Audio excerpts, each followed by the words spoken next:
আমি তাফসিরে পড়েছি 4 জন মহিলাকে আল্লাহ দুনিয়ায় সবচাইতে সুন্দরী করে বানিয়েছেন। তার ভেতরে হাওয়া 1 নাম্বার, দ্বিতীয় নম্বরে ছিল বিলকিস, 3 নম্বরে ছিল জুলাইখা, 4 নম্বর হযরত ইব্রাহিম আলাইহিস সালামের প্রথম স্ত্রী সারা। এত সুন্দর করে আল্লাহ দুনিয়াতে কাউকে বানানোনি আর বানাবেনও না। পুরুষদের ভেতরে 2 জন মানুষকে সবচাইতে বেশি সৌন্দর্য দিয়েছিলেন। একজনের নাম মুহাম্মদ রাসূলুল্লাহ আর একজনের নাম হযরত ইউসুফ আলাইহিস সালাম। পৃথিবীর সবচাইতে বড় বিশ্ব সুন্দরী হযরতে হাওয়া। দেখার পরেই হযরতে আদম ধরতে গেলেন, তাকালেন, আল্লাহ বলেন তাকানোও যাবে না, ধরাও যাবে না। হযরতে আদম ওই সময় বলেছে রব্বুল আলামিন ধরাও যাবে তাকানো যাবে, কি করলে আপনি সেই বুদ্ধি দেন। আল্লাহ বলেন ধরাও যাবে তাকানোও যাবে, বিয়ে করা লাগবে। এখান থেকে প্রমাণ হয় বিয়ের আগে এটা হারাম। এই এলাকায় মনে হয় চলছে না, প্রেম তো চলছে, পরকীয়াও চলছে।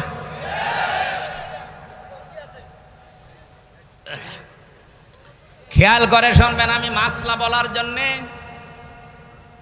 হযরতে আদম আলাইহিস সালাম বলেন আল্লাহ আমি বিয়ে করতে রাজি আছি, অসুবিধা নেই। আল্লাহ পাক বলেন বিয়ে করতে রাজি হলে হবে না, দেনমোহর দেওয়া লাগবে। বলেন টাকা পাবো কোথায়? কিছু যখন নেই, আমার শেষ নবী মুহাম্মদুর রাসূলুল্লাহর নামে 10 বার দরুদ পড়ো, ওইটাই আমি দেনমোহর হিসাবে ধরে নেব। তারপরেও তারে দেনমোহর দেওয়া লেগেছে। এখন যদি কেউ চালাকি করে বলে 10 বার না 50 বার পড়ে দিচ্ছি। হযরতে আদম আলাইহিস সালাম বিয়ে হয়ে যাওয়ার পরে এবার যে মূল কথাটা বলার জন্য আমি এটা পড়েছিলাম, হযরতে আদম নবীকে আল্লাহ এবার আদেশ দিলেন অকুলনা ইয়া আদম উসকুন আনতা ওয়া যাওজুকাল জান্নাতা ওয়া কুলা মিনহা রাগাদান হাইসু শি'তুমা।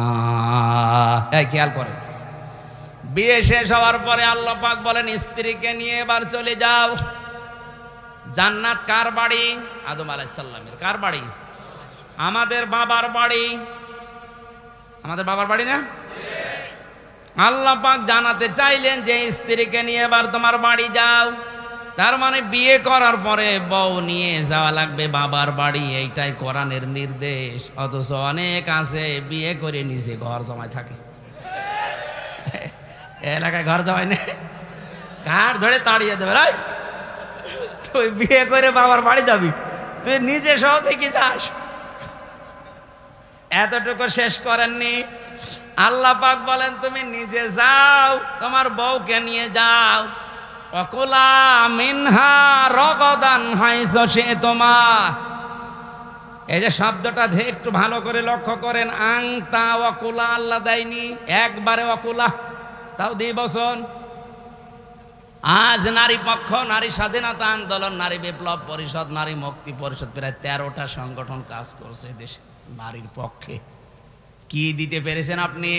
1500 বছর আগে আমার আল্লাহ যেটা দিয়েছে ওইটা যদি নারীরা এভাবে বুঝতো, ওরা নিজেদের অধিকারের জন্য আন্দোলন করত।